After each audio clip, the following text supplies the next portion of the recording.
So have you ever noticed, typically around this time of year, specifically right after daylight savings time, you might start to feel gloomy, you might start to feel hopeless, your energy is low, you lose pleasure in things you would usually enjoy doing, and you end up sleeping more often than you usually would? What you might be going through is actually something termed seasonal depression or seasonal affective disorder.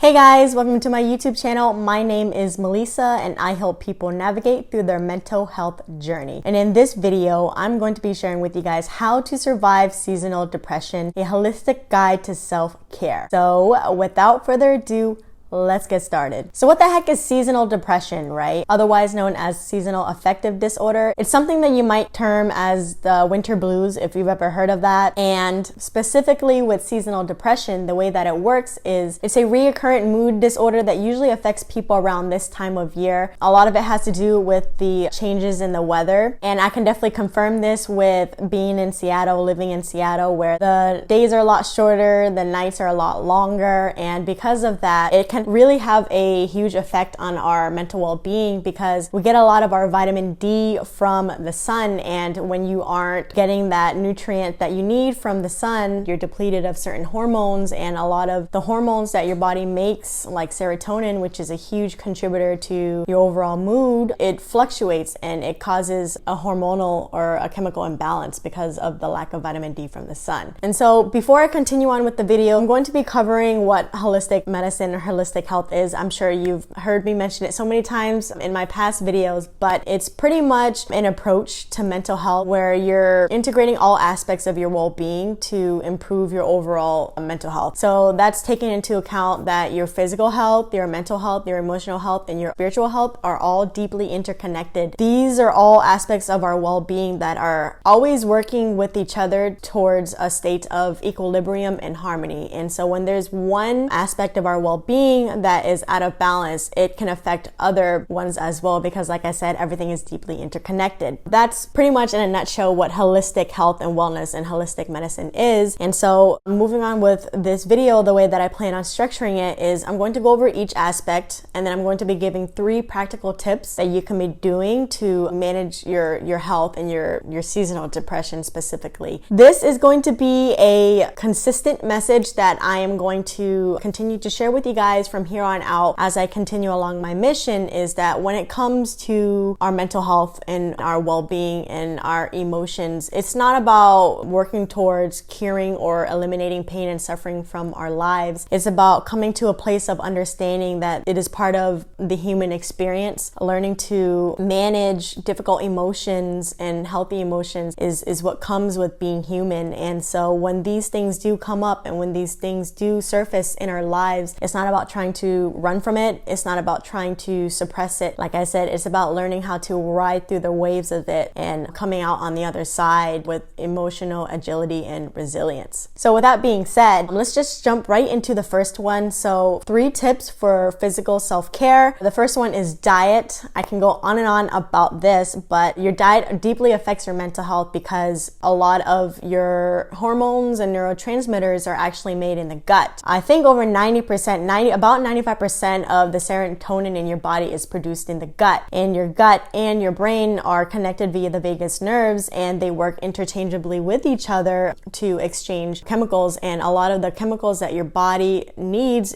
comes from the source of your food. And so if you're not fueling yourself with the right quality foods, then you're causing inflammation in your brain, and then that can worsen your depression. And then another thing is supplements. You can also do vitamin D supplements. That's another way to go about it. You can also get that from food as well. There's many foods that contain vitamin D. And then tip 2, and you're probably going to be really annoyed with this, but exercise, because when it comes to your overall well-being, I would say your physical health is the foundation of everything. So if you have that aspect laid down, it will put you in a good place moving forward as you work towards improving all the other areas or aspects. So exercise, the way that I would approach this is because I know how hard it is to to get yourself out of bed, to get yourself up to actually go to the gym and exercise, especially when you're in that mode, because when you're in a depressive state, your body is conserving energy. And so putting out any sort of effort or expending any energy is hard. And so I wouldn't recommend doing high intensity workouts. I know some people recommend that, but I don't think it's realistic. But exercise, even if it just means going for a 5-minute walk, or just doing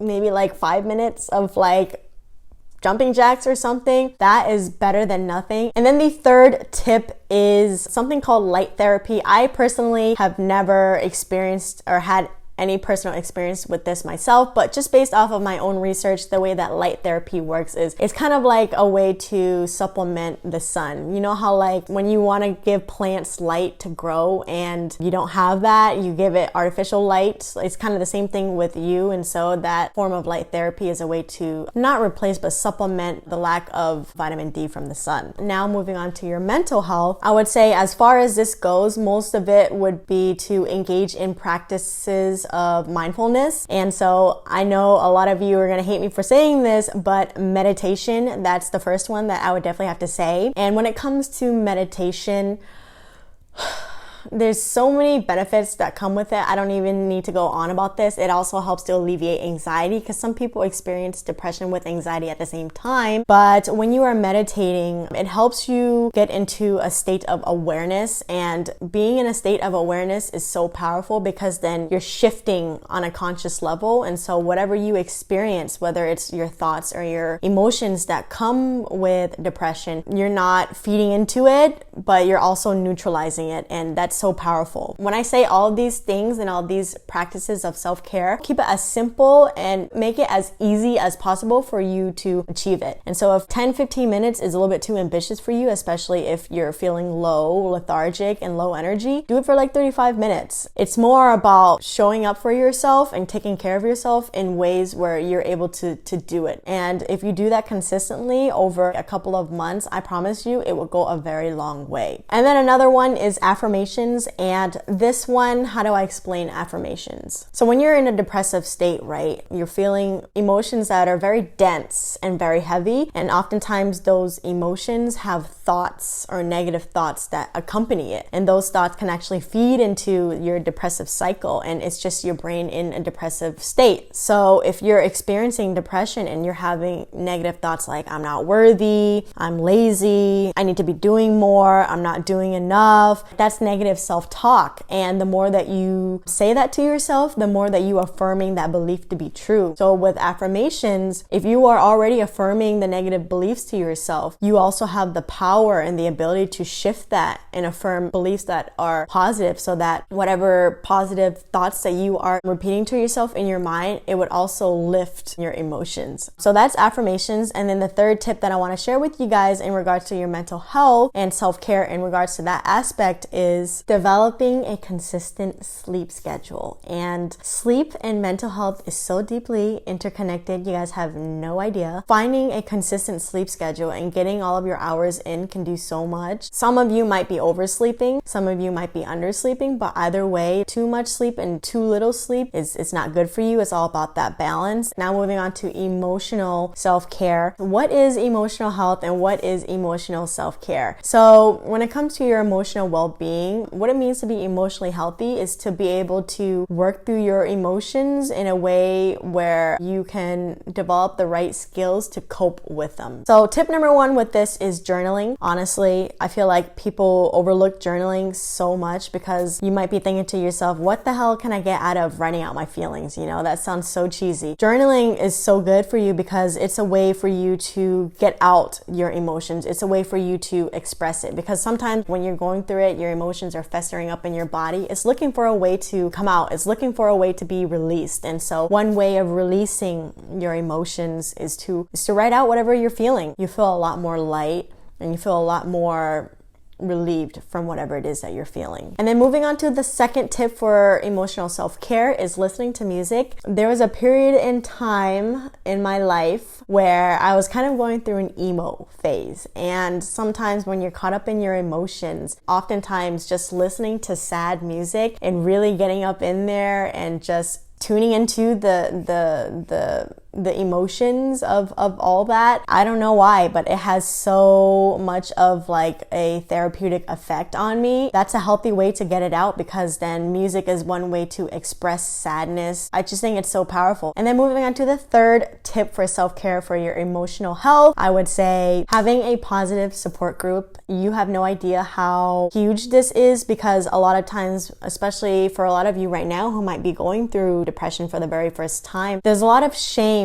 that comes with it. There's a lot of inner negative talk. There's a lot of judgment as to some of the things that we experience, because we've been socially conditioned to run away from our feelings, and we're not really trained properly on how to be there for each other. And so with depression and mental health being so taboo, it puts people in a place where they're feeling shameful about having negative emotions. And that shame that you experience is that thing that holds you back from reaching out, because oftentimes when you're kind of going through it, you just need to let it out. You just need to have someone to listen to. You just need to have someone to vent to. And so when you have someone that you can go to who can listen to you and who can hold that space for you and provide that emotional support that you need, in a way you're healing each other, because then you have someone that you can relate to, and then you have someone who has been there, done that, and you can share coping tools and skills that you can learn from each other to learn to work through it, because we all have been there. The power of empathy and the power of unity has so much healing effects. And so I think it's so important to have an emotional support group, because then you're not suffering alone, you know, and you're able to express whatever it is that you're feeling without any judgment. Whenever you have that judgment towards yourself, you're invalidating your experience. And when you're invalidating your experience, you're invalidating your emotions. And when you're invalidating your emotions, you're suppressing it. And we all know what happens when you suppress your emotions, right? Moving on to the last self-care tip is 3 tips for spiritual self-care. I know for a lot of people, what it means to be spiritual is different. One person might perceive it to be religious, but for me, what it means to be spiritual is to connect to something greater than yourself, whether or not that be, you know, with your inner world, with nature, with a community, with God or a higher power, source, the universe, whatever it is that you want to call it. That's what it means to be spiritual for me. And I think that everybody has this innate desire. It's like a basic human need to want to connect to something purposeful and something meaningful. So with that being said, I'm rambling. Let me just jump straight into the 3 tips. The first one is spending time to yourself. This might be hard, especially if you're kind of going through it. You're like, why would I want to spend some time in my emotions? Why would I want to learn to sit with the pain? The way that I perceive it, the pain that we experience, the unpleasant thoughts and emotions that we have, it's an opportunity for us to go within, to go deeper within, to really explore what's going on in our internal world. And that's not something that all of us are comfortable with, but the more that you really carve out time, even if it's like 20 minutes to yourself, to just sit with yourself and meditate, you can get so much insight from that, and you can get a better understanding of what's really going on. And that could be that one insight that you need to help you work through it. And then moving on to the second self-care tip for spiritual self-care is finding meaning and accepting your pain. This is a lot easier said than done. This is just from what I've learned from my experience with depression. The high highs and the low lows of life is that the only way out of your pain is to go through it and to move into it. And then the last one is, it kind of overlaps, finding like-minded community who can support you. I do want to say that a lot of these self-care tips actually overlap with the other aspects. Those are the practical self-care tips. And when it comes to self-care, one thing I really want to emphasize is to get into the habit of doing it, because self-care is a practice. It's not like a one and done experience, which definitely has benefits that it can deliver. But if it's something that you stick to and commit to consistently, that's where the benefits will come through. So anyway, that is it. That is all that I have for you guys today. Thank you so much for watching. With all that being said, I will see you guys in the next video. Peace, much love, and many blessings to you.